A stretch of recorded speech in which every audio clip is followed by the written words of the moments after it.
Hello, everyone. This is our update for March 28th, the last day of February, or last shipping day of, I think, the week and the quarter. So episode 240 it is. I'm Dean Croak, market analyst here at DAT, sitting in for Ken Adamo. I'm joined this week by Ari Ash, senior editor at the Journal of Commerce. Good morning, Ari. Great to have you on the show. Always happy to join you. We wanted to have you on the show for a long time. Been a fan of your work at the JSC for many years. So it's good to have you on, especially in these interesting times as we try and figure out what's happening this year. Tell us a little bit about what you do, Ari. So I am sort of a journalist of all hats at the Journal of Commerce. I cover the Southeast ports. I cover intermodal rail, which covers both the 53-foot and the international 20 and 40-foot world. And then, as I know you and I will talk about during the segment here, cover the trucking industry. Historically, before I was at the Journal of Commerce, and I've been here for 5 years, but before that I worked at Transport Topics, which many of your viewers will know is a publication of American Trucking Associations. So, I've spent a long time covering trucking, and as we'll talk about, it's really hard to cover intermodal rail without covering trucking, because the two really are intertwined with one another when it comes to the shipper and sort of their modal decisions between highways and rail. And of course, you were on Freight Vine a little while ago. I was fascinated to learn that you were was it a play-by-play baseball caller? I was. So I went to Syracuse University for my graduate degree in broadcast journalism. I did political science and history as an undergrad. Here I am in the Washington, D.C. market. But I went to Syracuse for a broadcast journalism degree. And out the bat, I did a year in minor league baseball. And it's not as glamorous, I would say, as some may think it would be. It's a lot of scut work. You don't really get the glamour until you reach the major leagues, and like most things in life, probably one out of every 500 people who go into it ever make it to the major leagues, if not one every 1,000. Well, we're glad to have you on the show today anyway. So let's dive into it. For those listening that are new to the show, one of the main things we do today is answer your questions. So get your questions into the comments section as quick as you can. We're here every week at 10 a.m. Eastern, 7 a.m. Pacific. Drop your questions in because they tend to back up as we get towards the end of the show. So let's look at our key trends that we're watching this week. Dry van rates dropped below $1.70 a mile. We'll get into that a little bit later. That's the first time they've been at that level since about March 2020. That's spot rates, that is. That's excluding fuel, so they're line haul rates. Contract rates, on the other hand, active rates in routing guides, this is the average of all of the rates being used for repetitive lanes, down 1% in the last 2 weeks. Replacement rates based on past RFPs are down 9% in the last 2 weeks. Some of the demand indices we're watching, ATA Truckload Tonnage Index was out in February, up slightly, about 1.2% according to Bob Costello, and up about 2.3% year over year. When we look at some of our major indices, the Michigan State University Truckload Ton Mile Index, CAS Index, ATA, some pretty good reads coming off both contract and spot markets. The words moving sideways was used a couple of times by some of the leading analysts. It certainly looks like volumes will be relatively flat for the foreseeable future and moving sideways according to some of the experts. So let's start off our market update. Remember, we'll do an abbreviated update this week because we've got a special guest on. We want to get to Ari quickly. You can go to dat.com/market update and download the long form version of today's report, including all of the charts. So let's start with the dry van load to truck ratio. Load posts were down 8% last week, down about 25% in the last month, and about half what they were this time last year. Volumes are tracking directionally, as you can see there, with 2017 and 2019. Capacity was flat last week, almost the same level as last year. So the net result in our load to truck ratio was a slight decrease of about 8% to 1.92 loads per truck. In the refrigerated category, load posts are about 12% higher than 2019, following last week's 15% decrease. Volumes are now about 66% lower than this time last year. The load to truck ratio down slightly to 2.77. As you can see from the chart, they're almost identical to the oversupplied 2019 freight market. And in flatbed, after flattening out in the prior week, flatbed volumes decreased by 11% last week. Volumes are around a quarter of what they were this time last year, and the lowest level in 7 years. Equipment posts are at their highest level in 7 years. They were down about 1% last week. Load to truck ratio down to 14.32. Having a look at some of our markets this week and our market condition index, we're going to stay out on the West Coast because that's where we're going to start our discussion with Ari in a few minutes. State average spot rates in California at $1.80 per mile were identical to 2019 levels last week. Only 2016 and 2017 were lower. The San Francisco market, hardest hit by devastating rain in recent weeks, is one of two markets to post an increase in spot rates. Outbound loads were up 1 cent per mile to $1.59 in San Francisco, while in San Diego, line haul rates increased by the same amount to $1.65. A couple of lanes we look at: San Diego to Las Vegas at $3.03 per mile, up 3 cents a mile last week, reversing a 3-month slide. A couple of high volume lanes that we always watch that are directly related to imports: Los Angeles to Stockton.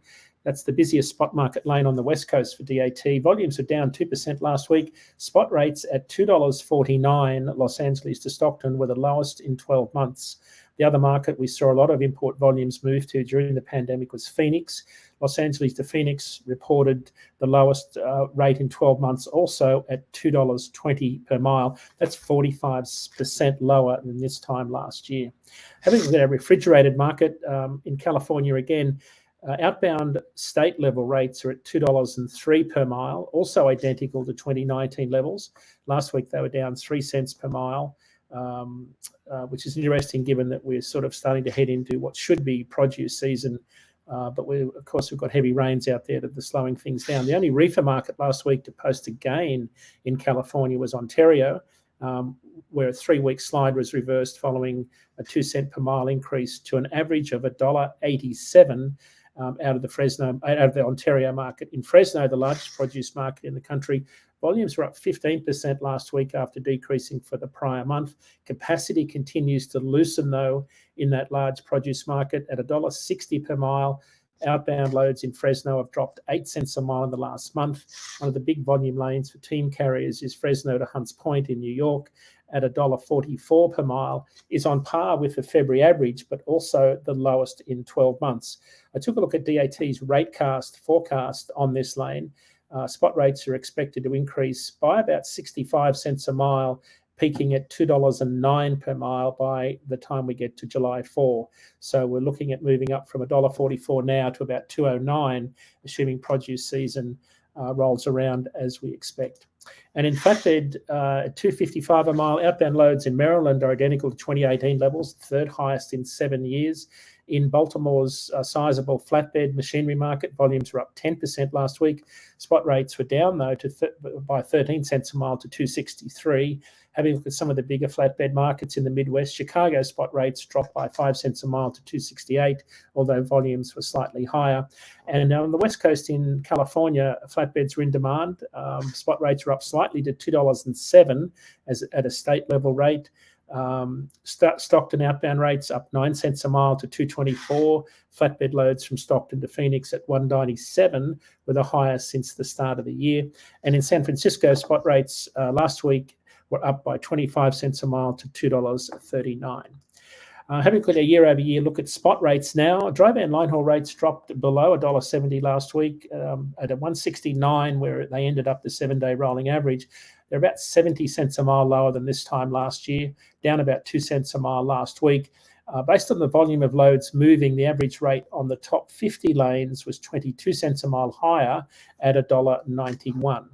About 70% of our top 100 lanes reported a decrease last week. In refrigerated, year-over-year look at spot rates at $2 a mile last week. The national average rate is 29% lower than this time last year. Rates were down 2 cents a mile last week. I had a quick look at our top 70 reefer lanes in terms of the volume of loads moved as opposed to loads posted, loads moved. Rates decreased on 42% of those lanes, increased only on 12%. And wrapping up with flatbed, After increasing for the prior 8 weeks, flatbed spot rates have plateaued around $2.19 per mile over the past 2 weeks. Flatbed rates are still 50 cents a mile lower than this time last year and within about 7 cents per mile of 2018. That's it for this week's market update. Remember, if you want to find out more about what's happening in freight, go to dat.com/market update this evening and download our long form version of the weekly report. And with that, it's over to our question of the week, and we'll bring back in our guest, Ari Ash from the Journal of Commerce. Ari, the question we wanted to start off with: have domestic intermodal providers misjudged the growth potential in that market?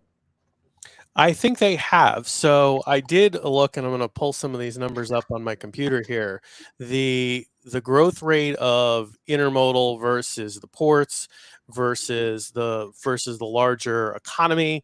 And so what we hear from railroads consistently is that we're looking to grow our product, and they don't just mean intermodal, they mean all of their business, but I focus obviously on intermodal, growing at a faster pace than the US economy. And so what I did is I ran the compound annual 10-year growth rate of various forms of intermodal versus the overall imports and exports to U.S. ports. And then I believe, and someone obviously can yell afterwards if I get this wrong, that the U.S. economy probably over the last 10 years is somewhere at either at 3% or slightly lower than 3%.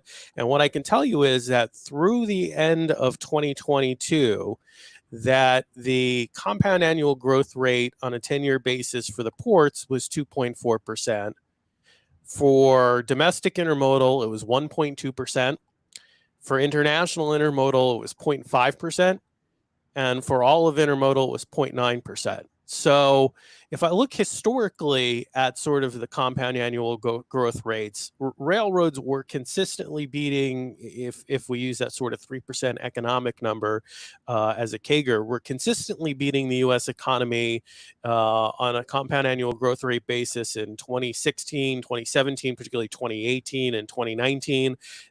But ever since 2020, really for the last 3 years solid, the rail industry has significantly underperformed both the port industry and the U.S. economy overall in terms of compound annual growth rate. So, yes, I can see why they have sort of this rosy colored vision in terms of where we want to grow railroad, we want to grow bigger than the economy. But again, it's been a good 4 years since the growth rates in intermodal have outpaced the growth rate of the U.S. economy and the U.S. port industry in general.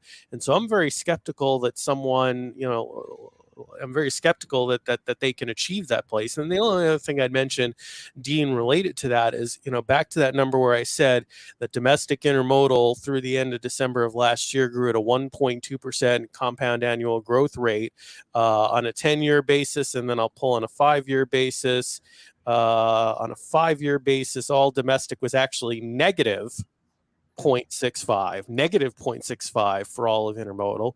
You have to question some of the decisions. I'm sorry, I got to be honest here. Question some of the decisions of a JB Hunt, Schneider, Hub Group, all of these kind of COFC, who, if you look at their equipment counts and how many trailing pieces of equipment, in their case containers and not trailers, that they've been bringing into the United States over the last 3, 4, 5 years, that CAGR has been +3, +4%. You kind of got to question, okay, are they viewing this realistically, or are they viewing it with rose-colored glasses on? There seems to be this disconnect between sort of the CAGR of equipment purchases and the CAGR of actual volume when you run the two numbers up against one another. So, Ari, one of the things you track is, I think it's container turn Yes. days, a number of days. That was sort of problematic during the pandemic. Is that eased? And is that a factor in maybe their optimism that they're getting more fluidity in the market? No, Dean, it's actually gotten worse.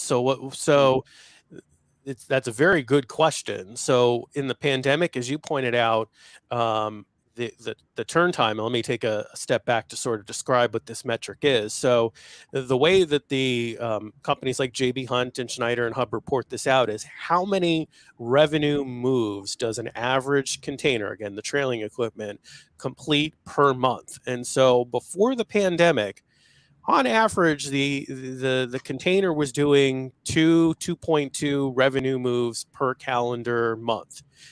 Through the pandemic and the years of the pandemic, that number slowly but surely came down for obvious reasons. Shippers were holding on to equipment. They weren't turning the equipment. Therefore, the equipment wasn't being as productive. So it went from 2.2 to 2, and then it went down to 1.9, 1.8, 1.7. A year ago, it was at about 1.73. And every single month it keeps going down. And it has actually gotten worse, Dean, this year. And really the reason behind it is to my last answer that the intermodal companies, if we look into the peers data, again, the JB Hunts and the Hubs and the Schneiders and the STGs of the world and the COFC logistics of the world, they brought in a combined rough figures, about 30,000 containers.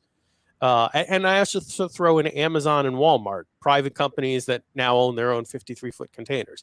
So all these companies together brought in about 30,000 53-foot containers over the last 12 months. Well, if you look at the volume number and compare February of 23 versus February of 22, there actually was a decrease of about 27 to 30,000 loads. So you've increased your container size by 30,000, and at the same time, the total volume you're hauling is down by about 30,000.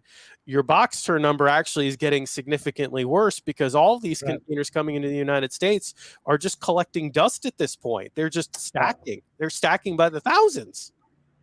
I think you commented on that in your one of your articles on the West Coast when TPM was on. You physically went and looked at some facilities where during the pandemic there was no available space, and now you're looking at empty lots and piles of 53-foot containers with no freight.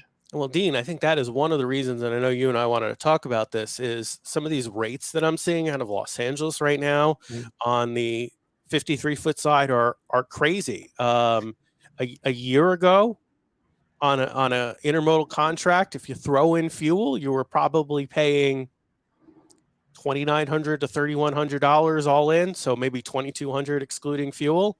And so that was the number I started with in January. I can't go a 7-day period without that number go. And I'm telling you, I should take a step out. I'm talking about Los Angeles to Chicago here. This Los Angeles to Chicago lane, I can't go a week without that number coming down and down and down and down. My latest adjustment's been $1,650 all in excluding fuel, which projects out to about, and I'm looking at the latest poll I had, about $2,200 to $2,300 on the low end. In terms of this Los Angeles to Chicago lane. And to put it into DAT terms, I'm not talking about necessarily the median rate. I'm talking more about the 25th, and that may even be the 25th percentile. I know you guys present a 25th percentile, a median, a 75th percentile. So in this case, I may be even reporting like the 10th percentile, but there are big companies I mentioned before, who are moving that load for $1,600, $1,700 all in excluding fuel on that Los Angeles to Chicago lane. And to my point, the reason why they're doing that is because most of these 30,000 containers that they brought in to the United States, you position them in Southern California. That's how historically it's been done. And they've gotten to this market where they don't have the freight. And so as one private company that owns about 10 to 15,000 containers, their CEO told me at TPM is, we just need to fill these containers this year. And we understand that our margin is going to be pretty crummy for 2023, but we can't have these new boxes just collect dust. So we're going to do what we need to do on rates so that we can get those containers moving out of Los Angeles. And I'm telling you, their margins may not be more than 3%, if that. And then they'll just look at 2024 to try and see if they can recover some of the margins that these companies historically have gotten to. You know, it's the headlines, of course, were dominant around the number of vessels that was stacked up off San Pedro Bay port complex during the pandemic, and the natural trend, natural flow of freight once that congestion built up was it would overflow and sort of overwhelm the contract freight market, both road and rail, in that Los Angeles market, and it would spill over into the spot market. And I remember you and I did a story late 2021, maybe early 2020. It was early 2021, I think. And I was reporting that we were seeing triple the volume on Los Angeles to Chicago compared to the prior year, which was, I think about 2020 to March 2021. So triple the volume was a substantial number, and we weren't seeing it on any of our other lanes, largely because Los Angeles, Chicago is about a third of intermodal moves, if my memory serves me correctly. But we were seeing a lot of truckload volume. Since the congestion and the number of ports have decreased to almost zero, I think it is zero now, and the volume of imports has decreased, we are seeing, I just pulled the data this morning, loads moved on that lane are down 38% year over year. They haven't all just disappeared because the rates are fairly low off the West Coast on truckload also. But Los Angeles, Chicago, the number of loads moved are down 38% compared to this time last year. Rates are down about 24% year over year also on that lane. So yeah, it's one of the things people always asked us was, if imports are down, how is that affecting the trucking industry? My take on it was that, imports account for, let's say somewhere between 8 and 10% of truckload volume. But it didn't move the national needle, but it moved the needle at a port level. Wherever there was congestion and surging imports, you could almost guarantee there would be spot market volatility immediately thereafter, though that volume was sort of arriving. Very different story this time around. And that's why we're seeing, a lot of rates west of the Mississippi are sort of fairly soft, in particular in California. State level rates, as we reported earlier, haven't been this low since about they're identical to 2019 and shaping up like some of the years a little bit earlier. So yeah, I think with the other data point, maybe you could speak to this, is we saw a lot of volume move to Phoenix in particular. So with that surging volume from imports from Asia, it would make its way to warehouse markets, whether it be Stockton, Denver, Dallas, or Phoenix. A lot of it was moving to Phoenix.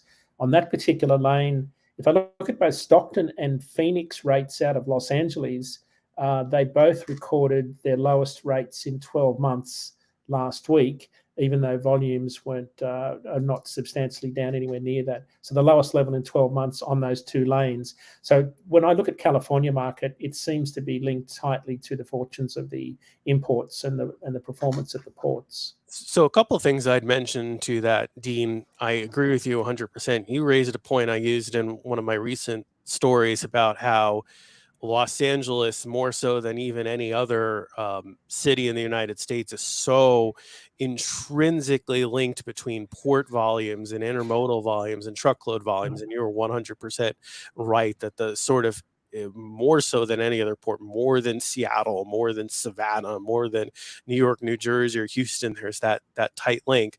What I can say is that I ran this last night. I won't try and get into the sort of nitty gritty math for the lack of math nerds out there, but I did a correlation coefficient on the peers imports to the intermodal volume across the United States, and it's 0.8. So there's obviously a very strong correlation between the two. But to your point, we are seeing exactly what you're talking about, whether we talk about rates or we talk about volume out of what IANA calls the Southwest, which in intermodal terms, at least in the 20s and 40s, is mainly Southern California, more so than Lathrop and Stockton. Lathrop, Stockton are bigger in the 53-foot world than they are in the international world. And so when I look at the numbers and I see that out of Southern California, or excuse me, out of the Southwest, that there was a 15% drop in intermodal volume February over February compared with I think it was a 4% drop nationally, that tells me something, that the West is significantly underperforming the national market. California is significantly underperforming the national market in terms of intermodal volume. And then when we look at rates, it's what you just talked about, Dean, and it's very interesting that you use that number. So when I look at the national intermodal number, and this is part of the JOC's Intermodal Savings Index, and maybe you and I can talk about a little more about what that's about and why some of the viewers of this program could benefit from it. When I look at our JOC Intermodal Savings Index, our data shows that contract intermodal rates are down about 3 to 6% nationally compared with the 2022 contracts. But when I look at all of my Los Angeles outbound lanes, my contract rates are down 20+%. compared with a year ago. So again, they are significantly underperforming the national market. So there is a lot of weakness going on in Southern California right now. Yeah. Ari, one of the things, I mean, a lot of our shippers need a very healthy intermodal network to balance their, freight moves. What lanes should we be thinking about where truckload is competitive and intermodal is competitive? How does that play out with your intermodal shipping index? Sure. So the intermodal savings index, just sort of from a high level to begin with, and then I'll walk through some of the lanes where your truckload brokers can compete very, very well against intermodal. So the intermodal savings index starts from a place of, I am a shipper and I have a decision to make on how I move my 53-foot equipment. I can either stick it on a container and stick it on a train, or I can put it on the spot or the contract market in trucking and move it over the highway. And so we have a spot index and a contract index.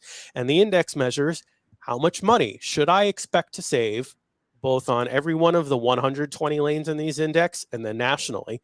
How much money should I expect to save by picking that train option? How much of a discount do I get off of trucking by picking the rail option? And so what we find is, while there are many, many lanes in the 120 where you could save a good 30 or 40% by using intermodal compared with trucking, there are also a lot of lanes out there where your truckload brokers would be very interested to know that trucking is not only faster, but in many cases cheaper than rail. And so the analogy I like to use with people is, if you're not going to pay for shipping to buy something on Amazon and you can get it in 5 days or you can get it tomorrow and the shipping costs are exactly the same, well, what person in their right mind is going to say, oh yeah, I'm going to wait 5 days for that shipment and as opposed to getting it tomorrow, even though it's the same exact price. Of course I would get it tomorrow.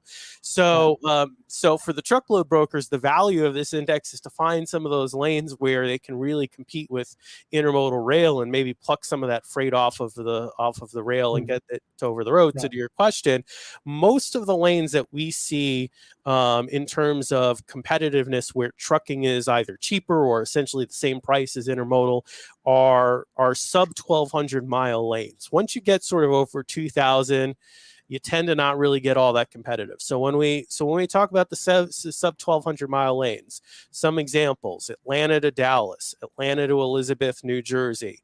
Really, if I were actually to think of it visually without going into specific lanes, if you draw a triangle from Chicago to Atlanta to Elizabeth, draw that triangle. You draw a triangle from Los Angeles to Denver to Seattle, make that triangle. And then maybe do a line between Chicago and Dallas in both directions. Those are the types of, if you think of lanes within those two triangles and that one line, those tend to be the three geographic areas where you find that trucking, again, is either cheaper than rail or essentially the same price as rail, and again, a lot faster than rail, in areas where your truckload brokers can certainly make a lot of headway in terms of picking up volume. And I'll just pick a classic example. A lane that I've been following quite regularly for its competitiveness over the last few months is that Atlanta to Elizabeth lane. So right now, and these are preliminary numbers, so I don't want to set them in stone, but I can tell you that the broker to shipper number I'm seeing in trucking right now is roughly, with fuel, somewhere in that $1,600 to $1,800 range, Atlanta to Elizabeth. Intermodal, it's exactly the same. I've got intermodal numbers roughly at $1,860 from on the spot market from Atlanta to Elizabeth. So if I'm a truckload broker right now and I've got a shipper who may be using that Atlanta to Elizabeth CSX or Norfolk Southern route quite regularly over the last 10 years, I go to them and say, why? I can save you 24 to 48 hours and give you the same price, if not a cheaper price. Come over to the highway side. I'll give you a good experience. Yeah, next day delivery too on that particular lane. Yeah. So, Ari, how do we get hold of the Shippers Index? I know you publish it every month. Is there a way for people to subscribe to that? Yes. So we do a monthly data release, and we also do a quarterly report. They are available for JOC subscribers who have a gold tier membership. So what I would suggest, if you're interested in the data set, you would go to joc.com, which is our website for the Journal of Commerce, and then you would have to pay for a gold tier subscription. Or conversely, since I do want to use this as sort of a plug, part of what we do here is we bring in a lot of data, and we work with you, Dean, and your team who provide us a lot of valuable data to do these comps against the prevailing intermodal rates. But we also work with brokers, and so to the extent that there are brokers out there that are willing to work with us with data agreements that share with us, hey, what was the rate you charged your shippers over the last 30 days on your loads from Atlanta to Elizabeth, or Chicago to Dallas, or Los Angeles to Seattle? And again, to emphasize, because we don't ever want to compete against DAT, you are our friends, we love you, what you are charging to your shipper, not what you're paying to the driver, then that helps us run those comparisons against the intermodal rates. And so that's a way where if you give us data, then we would certainly, free of charge, then send you data back, and you would not have to pay for a gold tier membership, and you'd have access to all of the combined data and the quarterly reports and all of the data sets. And I think, Dean, you could attest to it. The amount of data that I send you guys is astronomical in terms of information. So there's certainly a lot of data that would come in my direction to your direction. And if you don't want to pay for the gold tier membership, to the extent that you could share data with me, I'm more than happy to work out a deal where I share data with you. Yeah, thank you. Before we came on there, you were talking about a survey you're doing, which will be of most interest to our shippers in our community. Can you talk a little bit about that? Yeah, so we are, so this intermodal savings index, we really consider the gold standard of rates. And really what we've always tried to do is sort of be maybe not as robust, and I don't mean to claim I'm on the same level, but sort of be the DAT of the intermodal pricing world, and sort of bridge that gap of DAT price to intermodal price, move them together, do analysis. So the next area where we've wanted to go, and we started it just a couple weeks ago, is to really tackle the service picture. And so the reason why we do this is there's not a lot of good data out there in terms of how are the railroads doing? And then from the shipper's perspective, how is JB Hunt doing? How is Schneider doing? How is Hub Group doing? How is STG doing? How is Knight Swift doing? How is Mode Transportation doing? And so what we decided to do is, okay, well, if the railroads and the IMCs don't want us to say, you know, let's compare BNSF's train speeds to UP's train speeds, or the example I actually got, this came from Chicago last year, compare the on-time performance that's reported to the U.S. Surface Transportation Board of Union Pacific versus BNSF. And the response I got was, well, you can't compare the two because we measure on-time performance differently than Union Pacific. And then the next one we got was, well, you know, you can't compare the train speeds of CSX versus NS because we kind of measure train speeds there. So if I can't do that comparison, we want a way to say, who is doing well? Who is providing a good service for your freight right now? And who's doing a poor job at moving your freight? And so our answer was, well, okay, why don't we develop sort of an Angie's for this, or a Home Advisor, or a checkbook? And that at the end of the day, if you're a broker, an IMC, you're receiving a service from the railroads. And not unlike a doctor provides a service for you, or a HVAC person or a landscaper provides a service for you. And then if we look at the shipper side, you're receiving a service, again, like the doctor, the HVAC person, the landscaper, from JB Hunt and Schneider and Hub and all the companies I mentioned before. So at the end of the day, how do we tackle that service question? Well, let's just do a classic customer satisfaction survey. Right. Tell us who's doing well. Tell us which railroad for the brokers and the IMCs, which railroad is doing the best job at being able to service your customers and why. And for the shippers out there, which intermodal marketing company is doing the best job at handling your freight and why? Is JB Hunt, who's leading the pack right now, is JB Hunt the top performing intermodal provider in your network? Or is it Schneider? Or is it Hub? Who's doing the best? And then we go into more depth, which will again be for same idea, these gold tier JOC subscribers or anyone who fills out the survey, where we send out the detailed scorecard that goes more into depth into, and I'm going to pull up the specific metrics for the railroads, more into depth on not only why CSX, who's got the highest score right now among all of the railroads, not only why is CSX, number one, but sort of the metrics, like what within CSX's performance is making them do a better job than all the other Class 1 railroads. So for the railroads, we ask the brokers and the IMCs, how do you rate their equipment availability? How do you evaluate their in-gating process? How do you evaluate their out-gating process? Their transit performance, their customer service.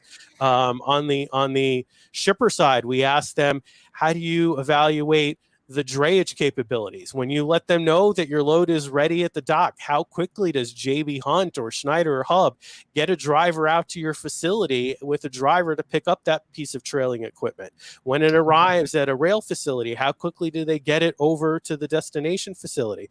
Or something as simple as pricing and accessorials. How competitive is JB Hunt versus Hub versus Schneider versus the others on pricing? Or customer service. Hey, I've got a problem. How proactive is JB Hunt or Schneider or Hub at responding to your problems rather than you having to pick up the phone and constantly hound them? Where's my freight? Where's my freight? Where's my freight? So we have these detailed scorecards that we will present to the gold tier members and people who fill out the surveys that go beyond who's the best and who's the worst, which we'll present in a more public way, free of charge. But for the gold tier members, sort of why are they succeeding? How are they excelling? How are they providing a good service?